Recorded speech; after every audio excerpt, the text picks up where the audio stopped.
good evening, everyone, and welcome to Sidebar Session, Sweet Tea Gem Sidebar Session. And how is everyone doing? And how are you doing, Shafron? I'm doing all right. I'm a little bit drowsy. It is March, It's and March 1st. yes, today, as we're taping, is March 1st, and it is indeed allergy season on the horizon. So, this Zyrtec has me loopy today. Yes. Well, how was your day today?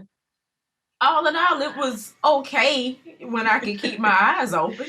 I'm a little tired as well. I'm a little tired as well. Traveled yesterday, got in late, and so, but we're here. We're here. No complaints, no complaints, no complaints. Well, everyone, first of all, I want to say good evening again. And what a session if you missed last week. Wow, looking for love in all the right places.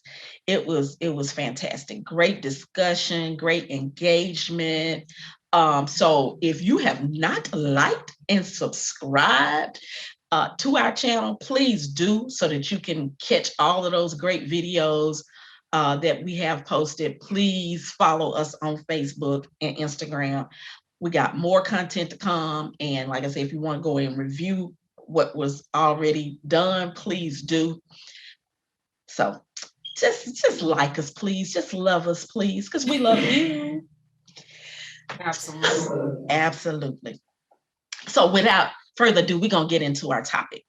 Our topic tonight is two truths and a lie: who we are, what God says, and the lie we tell ourselves. This is about body image, specifically women's body image. And this is Women's History Month. And so, being the diverse people that we are, and the evolution of the woman and everything that we've done, it's first and foremost that we have a positive self-image, because all those successes and gains are in vain if we don't have a positive self-image of ourselves. So we're just going to kind of just talk. We're just going to chat like we normally do. And we're going to have a little icebreaker. So now, Shafron, if you could look like any celebrity, who would you want to look like? Um, I can't necessarily think of a celebrity, so to speak, I would Or want to it look doesn't have to be a like. celebrity. It could be just a person you admire, or maybe a feature that they have, a body feature, or their silhouette. I don't know. Just think about it. Well, Serena Williams is definitely my I knew body you were gonna say goals. that. I Hmm knew you were gonna say that. I knew you were gonna say that. And why? She's the perfect blend, in my opinion, of a feminine silhouette and a very strong body, Okay, well okay, cared for. okay. Well, I thought about it too, and I think that Tina Turner and them legs. Yeah. I mean, man, she to be her age and still got the legs of a 20-year-old. Absolutely. Yeah. Yeah. I know she put the work in, but still, you know.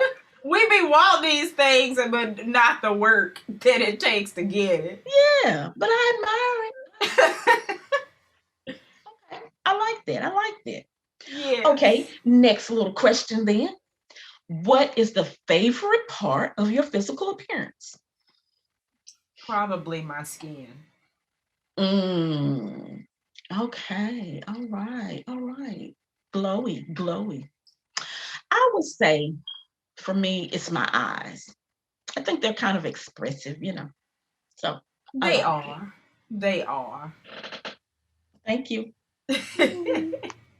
Okay, flipping it then. What part of your physical appearance are you most self-conscious about? I am always self-conscious about my height. I never feel like I am tall enough. You've always said that. Is Yeah. that why you wear the 3, 4, 5 inch stilettos? That's part of it. Perhaps. That's part of it. Okay. Okay. Feel Okay. Napoleonic. Hey, I'm not knocking you. I'm not knocking you. What about Well, you? it's like it's a little okay. I would say when I was younger, it was my gap, Hmm. but I'm over that now. So, but now as I've gotten older and gained weight, and we'll get into all of that, it's my midsection, my stomach that I'm most self-conscious about. So, so it's a twofold one for me. Twofold. That's honest. That's honest. I have to be. I have to be. I have to be. Um, let's do a little exercise. You almost hit up on it a minute ago. Mm-hmm. Okay, so we're gonna be like a mirror to each other. So looking at me and everything, what is your favorite part of me? There's so much to love about you. There's so much to Oh, love just about you. just pick one. Well, I think just all of your facial features are so warm and delicate. I'm just saying they are. I know, but you gotta and say not Pacific, but you gotta be specific. You gotta okay? be Pacific. You gotta be Pacific. I said name one. You have wonderful lips. Yeah, that's my favorite one. That's it. Thank you. Thank you. See? Full. You're very Okay, full. so I can give you yours. It's your high cheekbones. Of course, you're beautiful all over, but they really, just kind of just accentuate your face, and especially when you smile. Say there, when you smile and everything, it just has that wonderful glow. So, yeah. Well, thank you for affirming that. I was going to say that about you, but I was trying to figure out which parent I received that from. Oh, I smile. So. Probably your dad. And then I was like, yeah, probably daddy. Yes. Hey, dad, if you're watching, you're still my daddy. Yes, and he will tell you that. But women, seriously though, this is a good exercise to do with each other. Affirm, like you gave the word, affirm one another. Because a lot of times we don't see what other people see. And the very feature that we may think is, and they're like, oh my goodness, you have beautiful hands, or or what have you. And women, sometimes we can get catty and put each other down. But this is a time, I think, for us to begin to, if we haven't already, continue to affirm one another. And so do the little exercise with a friend, mom, or whoever, and see, you might surprise you. What they Go ahead. It's nothing really that lights up the world like the smile of a woman who has just received a sincere compliment from a stranger. It's something about you gotta you walk down the street and somebody says, okay, hair, come through eyebrows. Whatever the case may be, the way we compliment it. Yes. I see you, nails. Yes. It's something about that kind of changes the frame of your day. Men do it, but when it comes from another woman, I would challenge you to find somebody you don't know. If you see somebody in the store and you like their hair or their lipstick or whatever, stop them and tell them that you appreciate it. I totally agree that you said something, yeah, we tend to maybe get those compliments from our spouses or other men or what have you, but to hear it from another woman, it's a different level.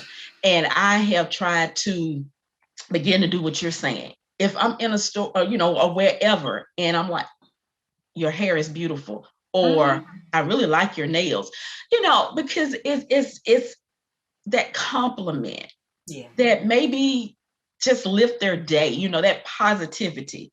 And so, yeah, you're exactly right. Yeah, just try to get in the practice of doing that, and it lifts. You'd be surprised at how they light up, and it makes if you're receiving it, it makes you feel good too. Absolutely. So, that's awesome. That's awesome. All right. Well, let me get into a little deeper into kind of good segue into our next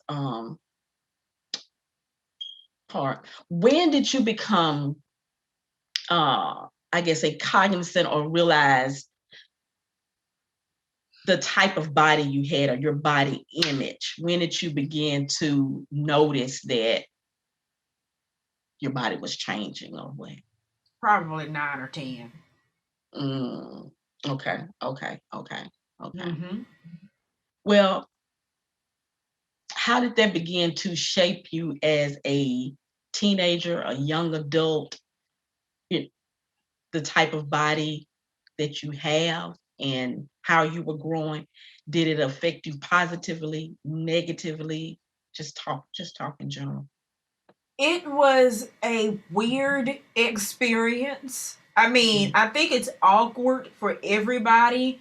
I Mm-hmm. will just say it was overall negative. It created it was the first big book in a very sad saga across So, my so teenage it's kind of safe years. to say you hit puberty kind of early. I did. Uh-huh. I did. Yeah. And so that did not play well as a teenager for you. No. You did not have a good experience with that. No. Well, did you begin to have any negative self-image then of yourself based up? You know what? It's interesting. In terms of just my general appearance, it took me a very long time to think I was beautiful. Ah, Um, okay. this did not happen until closer to my adulthood. But looking back, I guess I didn't realize the depth of the impact until I got older and could look backwards. Well, that's with a lot. We can't see what damage is being done until later. Mm-hmm. Okay. Because we're talking mom and daughter here. Yeah. As a mother, did I affirm you enough? Oh yeah. Oh Okay. yeah. Okay. Okay. So most of your self-image came from within, from what you based upon what we just said, two truths and a lie. Was it what you felt, the lie that you were telling yourself, or the Uh self-image? Or was the it from others as well? a lot of it was external. Okay. Okay. External things that I internalized. External things that you internalized. Okay. So things people said, things people, okay, okay, Mm-hmm. okay, okay. That's powerful that can happen at a young age, and like you said, then affect you later on in life. Yeah. And the old saying, words will never hurt you and all that kind of stuff. That is so not true. The damage that other people can bring upon you, the things that they say, the things that they do. And so how did you later on start to develop a more positive image of yourself? I think it started with an acceptance of this is what I have been dealt, and we'll talk later, but you've Mm-hmm. been made this way. You Mm-hmm. can't necessarily undo a lot Mm-hmm. of it, but it is what it is. It's okay. Mm-hmm. And people are going to people, Mm-hmm. and you can't Mm-hmm. change Mm-hmm. them either. You just have Mm-hmm. to live your life. Well, you said accepting where you are and all of that, and I kind of talk about me. I've never been thin. I've never been small, and I come from a history of family of heavy people and Mm-hmm. women and so as a child or preteen, I was what you call chubby, I was, but it didn't really resonate with me because my whole family was. So, that I didn't see that as anything negative. Mm-hmm. Then when I hit puberty, I guess you would say, teenage years, I began to lose it, just naturally. Mm-hmm. And so that didn't really manifest. But like I said at the top, I've always had this gap and tease relentlessly, Mm-hmm. as a child, and so, and I wore glasses. So I had glasses and I had this gap. And so, yeah, that kind of did a number on me. I kind of resonate with what you said. I didn't think I was pretty at all, Mm-hmm. And so I would compare myself to other girls. Like, wow, why can't I, look like them? And then I'll never forget not what you said, but what you said is important. I went to my parents took me to the dentist to get braces to close all of this in. Mm-hmm. And the dentist said, "Why are you all trying to close her gap in? It's pretty. It's who she is." Mm. From that day forward, I have never had a problem with my gap. Someone complimented me on the very thing that I was self-conscious about. Yeah.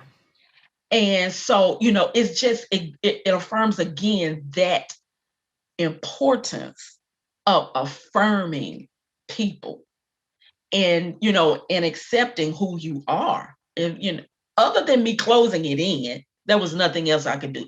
And this is hereditary. 3 of my aunts have a huge gap.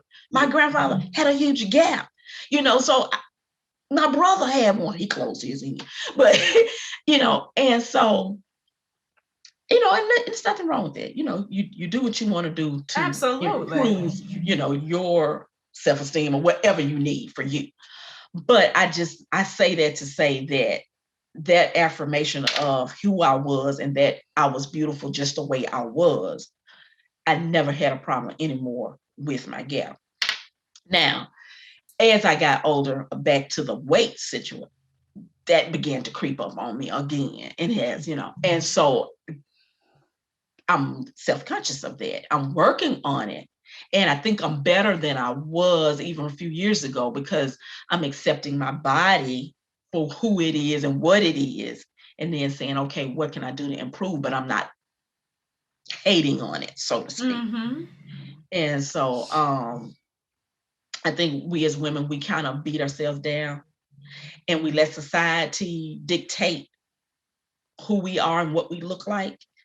And I was just doing some little research about the trends in women's body image from, it started out, I'm not going to say it started out, but from the 17th or 18th centuries, women were viewed or portrayed, even painted as curvy and voluptuous. You look at some of those statues like Venus de Milo and all of those, they, like you said, they had love handles and things.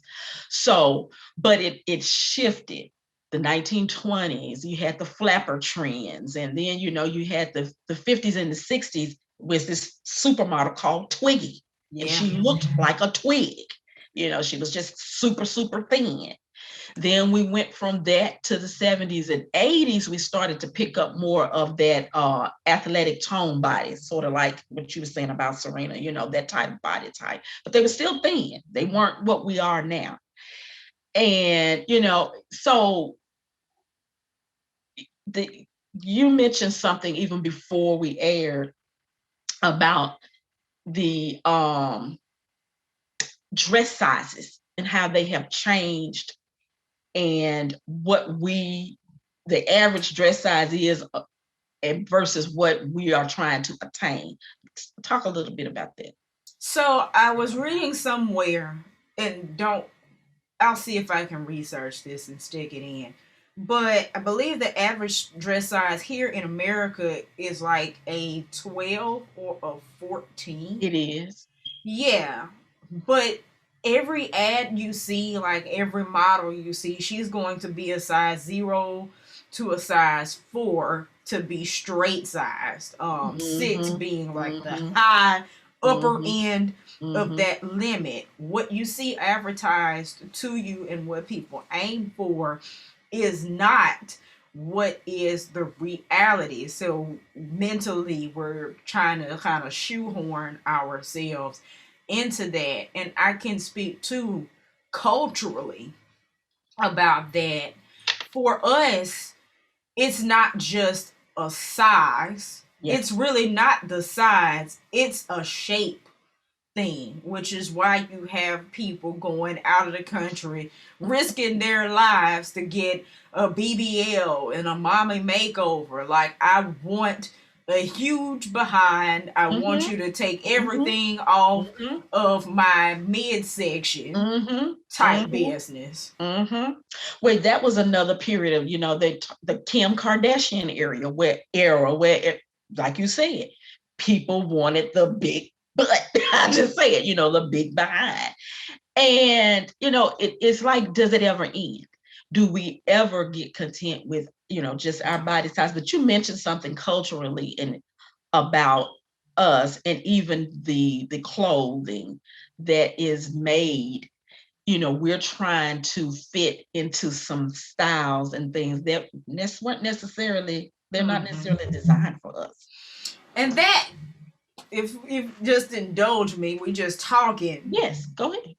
that affects your body image too. So it's one thing to go in the store Mm-hmm. and let's say I'm a size, whatever, and I can't physically fit in Mm-hmm. anything that's Mm-hmm. available. But it's Mm-hmm. another thing to be of a certain size and you go pull your size off the rack and everything is made straight up and down. Everything is made with a Mm-hmm. waistline in a certain space or Mm-hmm. whatever. Mm-hmm. The Mm-hmm. clothes literally are not made with you and your In body mind. type That's in right. mind. That's right. That's right. And so you come out of there feeling defeated. I've tried on You 20 do. outfits and none of them fit.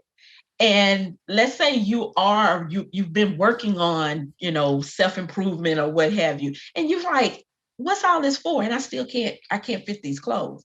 So, you got that going on. You're right, is playing a part in our self-image. And it's And not even your fault. it's not even your fault. Exactly. Exactly. So yeah, so listen up, industry. Hmm. That's it. That's the industry. It's the Why do industry. we have an industry that continues to cater to a woman that does not exist in real life? Yes. Or she is a rare bird, Oh, she is a rare bird. Why are you doing that when you just said the average size, woman size is 12 to 14, but you continually want to sell us in the media and everywhere else this size 6, this size 4. That's not Yeah. it. Nobody, and I'm not going to say nobody, but very, very, very few people are a size 0 and almost 6 feet tall. That doesn't happen often in the wild. If we talk in National Geographic, that does not happen very often That's right. in the wild. You know So what? why are the majority of clothes advertised that way? Like, I like going in the store and seeing like a plus size mannequin, and they do have them now.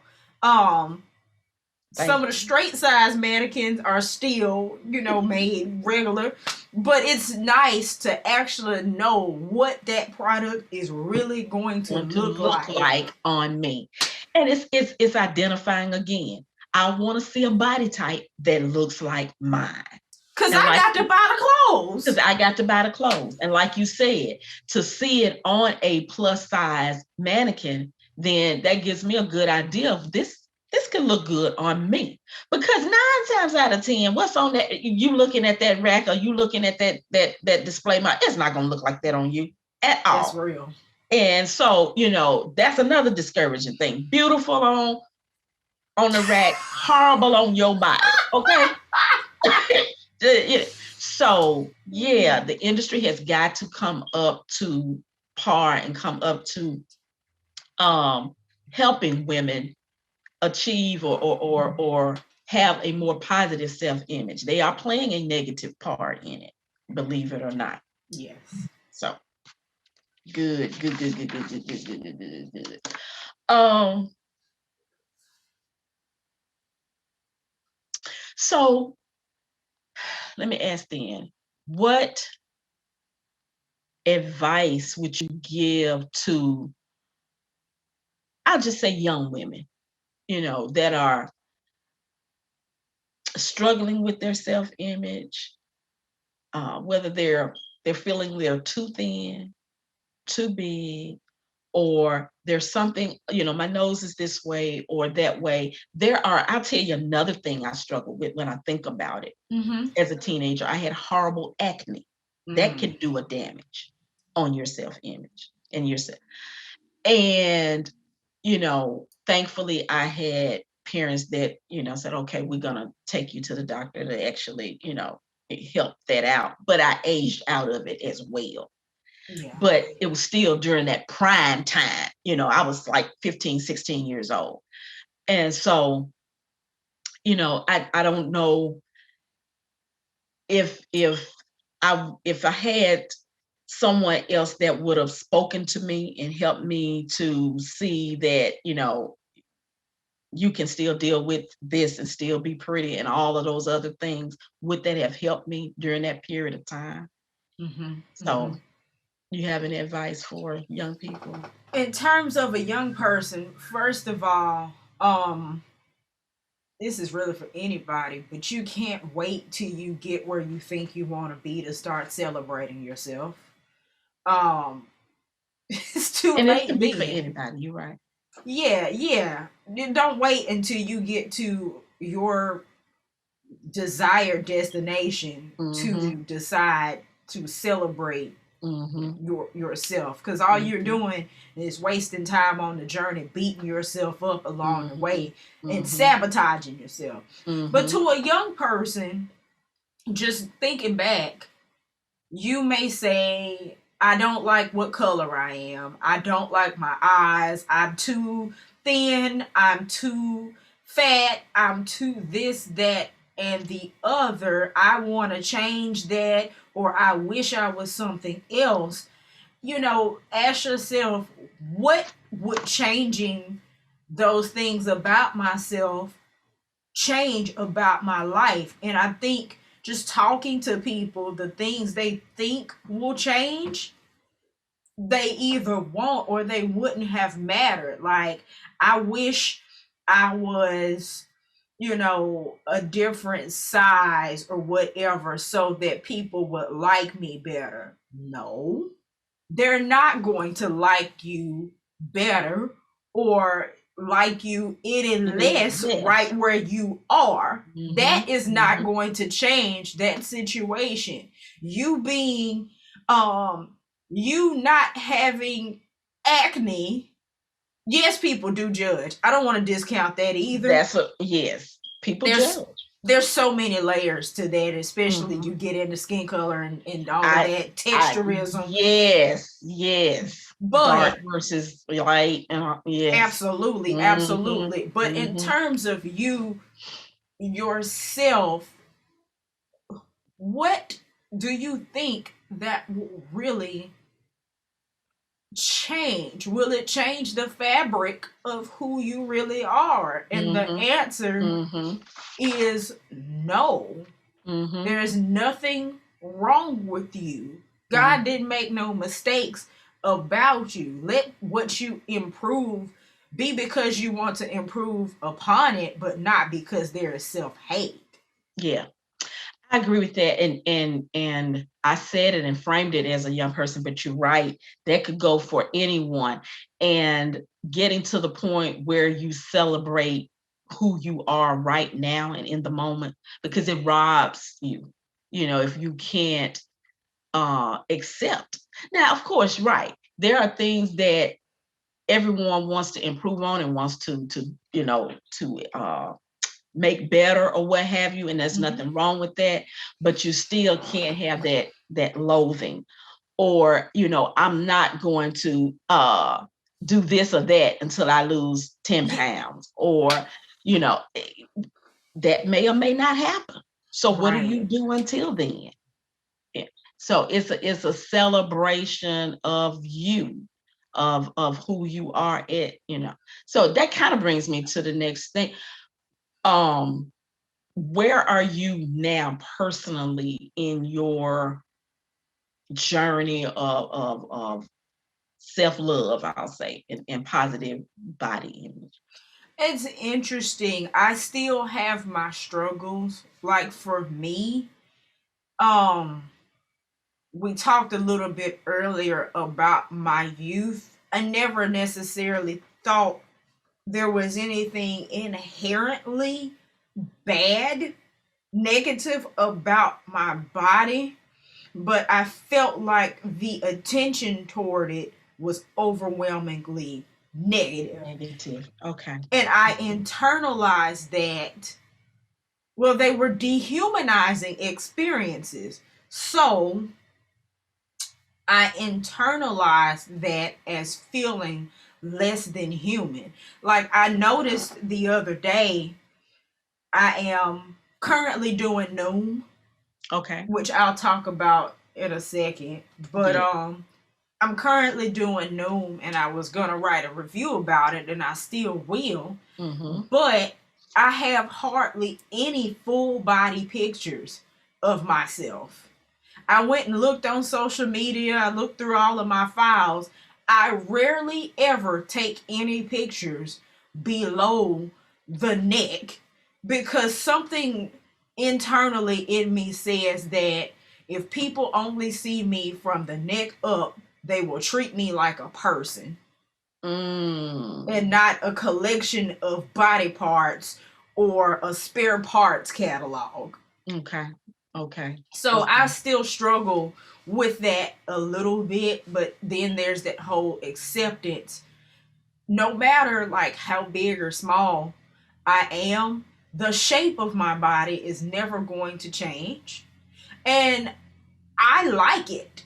Don't get me wrong. I like it and I'm okay with that. It's just the connotation attached to it that Mhm. I'm trying to work through. I mean, I completely identify. There are still struggles for me, and like I said, no matter how much I lose or whatever I do, my body shape and the way I inherently am and have inherited, I'll never be small. Mm-hmm. And so I have come to accept that. And it took, like I said, I think it's a work in progress. And I can't say, all of a sudden you're just going to wake up and, oh, wow, everything is rose and I love everything. But I do think you can get to a point where there's acceptance and there's love, serious love. You got to love you. You have to love you.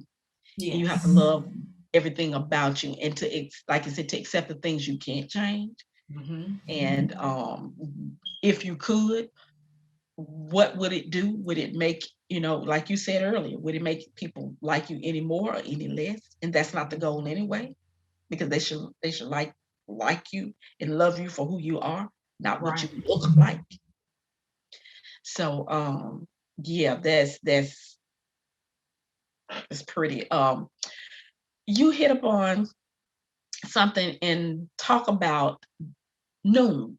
We're talking about improve. We still want to talk about improving and doing things that will help, to boost us and to get us to we set goals for ourselves, and there's nothing wrong with that. Mm-hmm. So talk about that journey and that product, because I think it's great.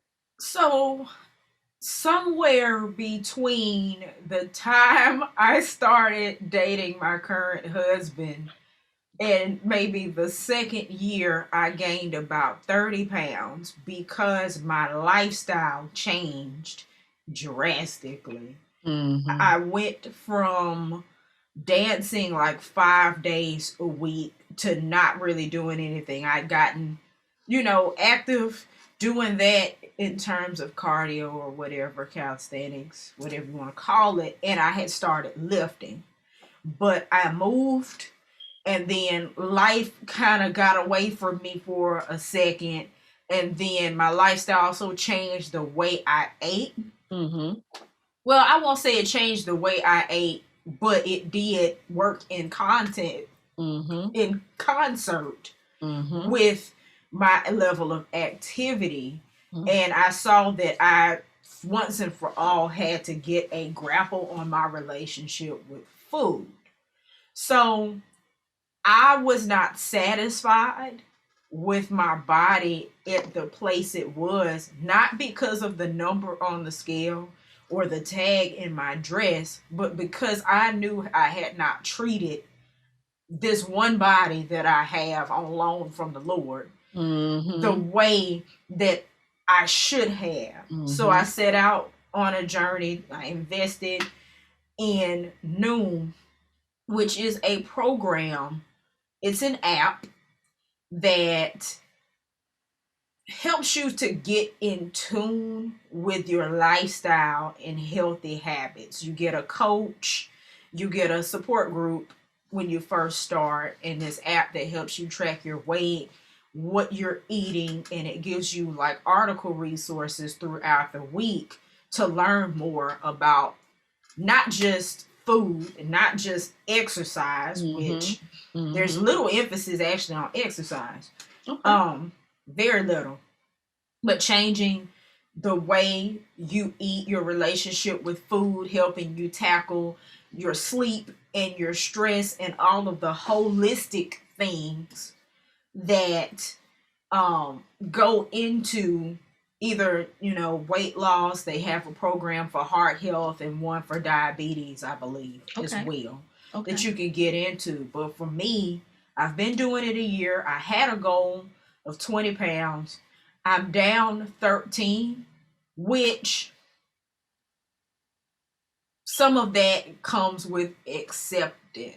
Mm-hmm. There is a Mm-hmm. place in the program that deals with plateaus and things like that. Mm-hmm. But just getting to a place where that's the goal. But Mm-hmm. if I am indeed doing everything that I can, Mm-hmm. and this is where I am, being okay and having a different happy weight number, or, living a lifestyle that is full, I'm Mm-hmm. not going to starve myself to do Exactly. this, and accepting how much I'm willing to put into this Mm-hmm. process to get where Mm-hmm. I'm going to go. Mm-hmm. So I highly recommend it. Well, you said something too that triggered some thoughts for me. As I age, um, definitely my body has definitely changed, and I'm not trying to get to a size that I was in my Yeah. 20s or my 30s or my 40s. And like you said, you get to that acceptance. Okay, if I've lost 10, my goal was 20, I've lost 10, and your body kind of settles where it becomes comfortable. And my goal is for health. That's it. Yeah, it's to first and foremost be healthy. Mm-hmm. And so, have realistic goals and look at where you are in life. And you said something too about stressors can, put on help, attribute to some weight gain and your relationship with food and all of that. So I like that what you were saying about Noom is a holistic process, because we're not just made up of one part. There's our mental, our emotional, and our physical. And I Mm-hmm. like that saying that it'll attacks all of that. So women, just begin to love yourself, take care of yourself, get healthy first before we start talking about any other goals. Right. Because we are susceptible to heart disease and diabetes and all those things. So get healthy first. And I'm talking to me first, okay? Talk, as they say, preach to the choir. What advice would you give to moms to help their daughters have a positive self-image? First of all, don't be the person that harps on what you perceive is negative. They're gonna get enough of that from elsewhere. It's okay to intervene, like you said, mom, for health reasons, to share things that help improve self-image as they show an interest in it, but it's counterproductive if you are steadily pointing out all the negative It's things, true. or what, like I said, what you perceive as negative It's true. about her, and finding all the things that you want to change or you want to live Mm-hmm. vicariously Mm-hmm. through her. Mm-hmm. um and also watch how you talk about yourself.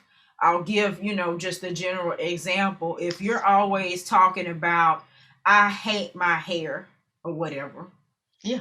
and your daughter has hair just like you, what do you think she's going to think about her hair and what you think about it? That's true. That's true. That's true. Well, it's a transparency. You used to say that I was critical. I didn't know that I was being critical. I'm sorry. So, my advice to moms, like you just said, it, it's piggybacking on what you're saying. Don't be so um, critical, or, in your effort to improve her or make her better, that you're not giving positive feedback. It's like, for even if there is something negative and it's something that is affecting her, her life in a negative way, there's a way to say it, or put, as they say, sandwich criticism with two slices of praise. So that means, give her some good things first before you keep badgering her with the negative, because that you'll hear it later. Yeah, you will. Yeah. You will hear it later. Uh, my advice to daughters, for moms, I would say, help us along our journey, because there are things that as we just said, you still struggle. And just because, we're a certain age doesn't mean that there are things that we still don't want to improve or do better on. So help us on our journey, but affirm us, just like we did at the top of the show. Tell your mom, oh, mom, that's a beautiful dress you have on. Or, mom, your skin is so pretty. I'll just say something. I was looking at my aunt and my mom yesterday, and they took some pictures and stuff. And I was looking at the pictures today, and I'm like, oh, wow, they are beautiful. They really are. They are They really are. beautiful, and they're 80s and late 70s. Still say you never get tired of that. I don't care how old you are. And so, daughters, continue to affirm your mothers. They need that. They need that.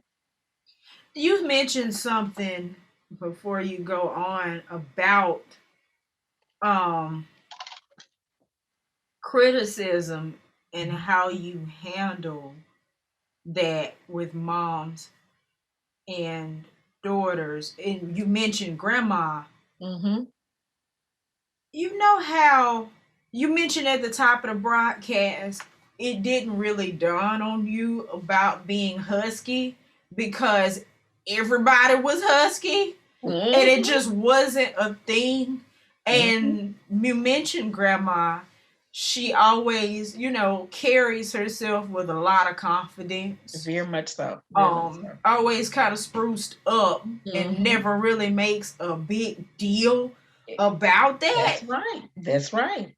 You are the first portrait of that. And I think vice versa. If you don't make, your child or your mother's size or whatever an issue, then she's not gonna walk around feeling like, you know. You're right. That's a good point. I never really thought about that. I got that self-confidence from her because, you know, like I said, we're all, everyone around us, we're in that chubby, and she never made a big deal out of it, but she always carried herself well, always dressed well or whatever. So I had the same confidence she had. Yeah. Yeah. And nobody, no, I didn't see myself as being chubby. Maybe I'm sure the people probably were snickering, but it didn't bother me, you know. Right. And so I like that, and I love when I see a confident, voluptuous, robust. Well, I like it. I love Mm-hmm. it, especially when I see teenagers. And like I said, be Yes. healthy. I'm not saying it, but if that's what it's gonna be, you be the best you that you can be, and that's so true about that confidence that you're gonna gain from your mother.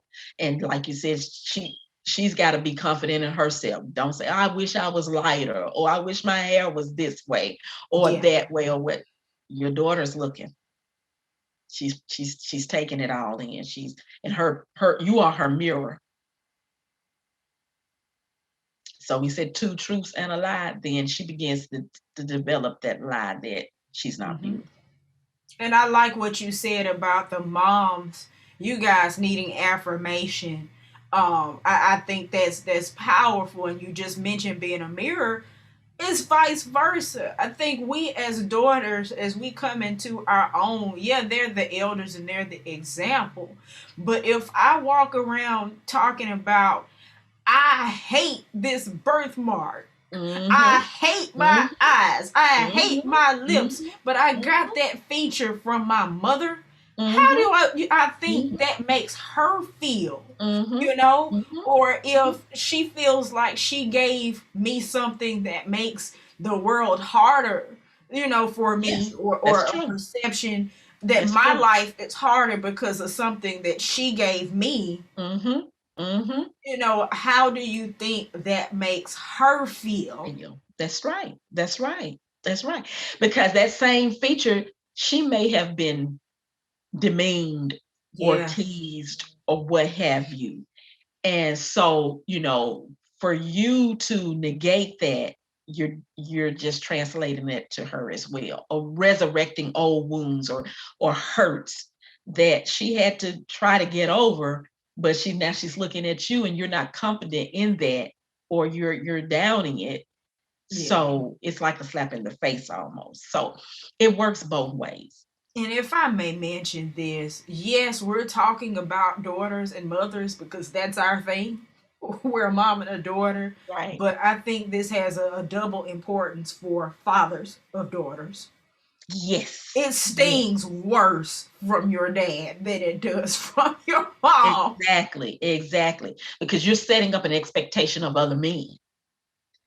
And the first love, so to speak, in your life, be positive men, be positive, because you're setting a stage, Yeah. and you're setting up her expectations of what she should expect from other men. And Yeah. so it's important. It's important either way. It's important. Yeah. Yeah. The body image thing, we think, that's so superficial, but we have this body that God gave us. Mm-hmm. And in many shapes, forms, fashions, colors, and everything. And so, he made us with a purpose for a reason. And first of all, we do need to treat it well, take Mm-hmm. care of it, and then, love it, and other people respect it. That's it. That's it. And you teach other people too how to respect you. Mm-hmm. Whole nother topic. Whole nother topic. But good. Whew. Well, saying all of that and how we need to love ourselves and how God made everyone beautiful. We have an anchor scripture that ties this in, I think, perfectly. And Shafran, you want to read that and go ahead?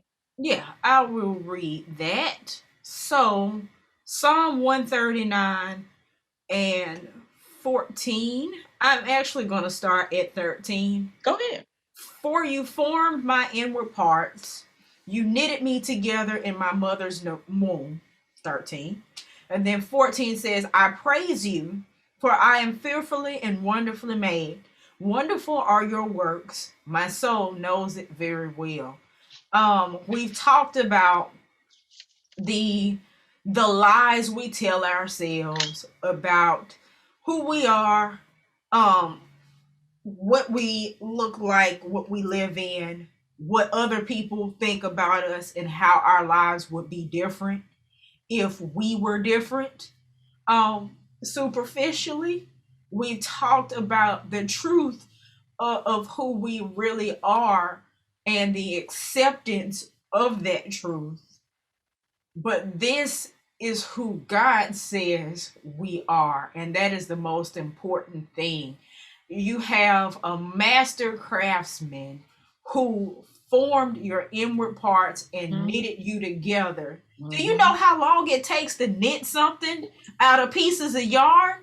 I'm just saying that is Yeah. intricate, Yeah. intricate work that he thought enough of you to go into that kind of detail Damn. and Mhm. choose for you what parts you would have. I I can't can. remember how many genes we have. I'm sure the human genome, I can't remember how many there are, how many alleles there are of those Mhm. genes, how many Mhm. possible phenotypes. Mhm. But just knowing the permutation of how many possibilities there could have been, and he chose this specific set down to Yeah. the freckles in your skin, those were chosen for Yes. you Yes. on purpose, Purpose.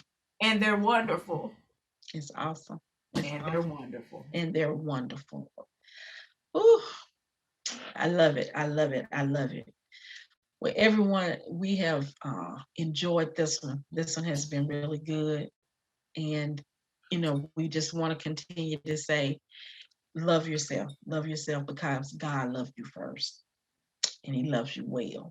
Mhm. Well, friends, family, this was been a good one. Please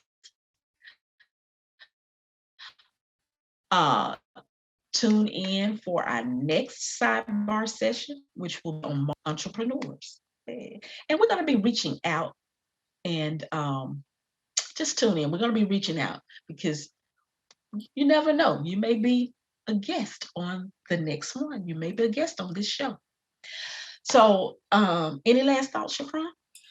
I was just going to say, in terms of that, continue to like, comment, and subscribe here on YouTube, but make sure you are following us on Facebook. Facebook tends to be where the party happens. Yes, We yes, are on every other week doing sidebar sessions, but when we're not on YouTube, we are live on Facebook where we can get together and have some community and fellowship.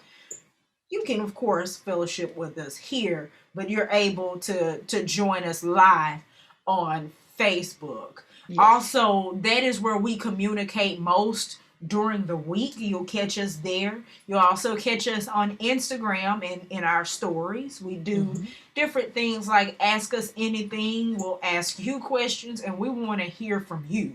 We want to yes, know what you want to talk about. What's in your sidebar? So let us know that. Feel free to email us at let's talk at sweetteagems.com. If you have topic ideas, things you want to share, feedback, um, yeah.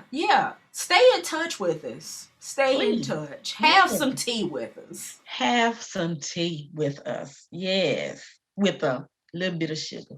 With a lot of sugar. We want about this much sugar and this much tea. What did we just say? Never mind. Yeah, a You lot of can't sugar. you can't get the sugar beaties in your heart, can you? Yes, you can. We want a lot of sugar. Sugar diabetes in our heart. Yeah, you can't get the BDs in your soul. Exactly. We have fun here, people. We have fun here. Well, anyway, we won't hold you all any longer. We hope you have a wonderful evening. We thank you for stopping by and hanging out with us. And we'll see you on March the 18th live. And in living color. Bye bye.